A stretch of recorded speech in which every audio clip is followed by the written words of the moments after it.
ভাই এবং বন্ধুগণ, সংগ্রামী মুসল্লিয়ানে কেরাম, আমাদের অনেক মুসল্লিয়ানে কেরাম আহত হয়েছেন, অনেককে আমরা হাসপাতাল পাঠিয়েছি। দেশবাসীর জন্য, দেশবাসীর কাছে তাদের জন্য দোয়া চাচ্ছি। সাথে সাথে যারা ষড়যন্ত্রকারী, যারা হলো জালিমের যারা দূষর, তারা এখন তো শেষ হয়ে যায়নি। এজন্য প্রতি সপ্তাহ আমাদেরকে সতর্ক থাকতে হবে। পর্যন্ত দেশে স্থিতিশীল পরিবেশ না হয়েছে, আমরা প্রশাসনের প্রতি আহ্বান জানাবো। ভিডিও ক্যামেরা এখানে আছে, সিসি ক্যামেরা আছে, সিসি ক্যামেরা ধরে নিয়ে এরা সবাই একই মাদ্রাসা থেকে এসেছে, ভাড়া করে তাদেরকে নিয়ে আসা হয়েছে। গোপালগঞ্জের গোলাপি ছাড়া আর কিছুই না। পরিচয় তারা ভারতের দালাল, পরিচয় তারা স্বৈরাচারের দালাল।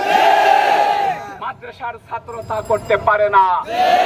মুসল্লিদের রক্তে রঞ্জিত হয়েছে জাতীয় মসজিদ বায়তুল মুকাররম। মানুষের হৃদয়ে রক্তকরণ হচ্ছে। আজকে মুসল্লিয়ানে কেরাম তাদেরকে প্রতিহত করেছে। তাদের কোন নাম নিশানায় বাংলার জমিনে থাকবে না। ধন্যবাদ। আগামী শুক্রবার সবাইকে আমরা সবাই থাকবো ইনশাআল্লাহ।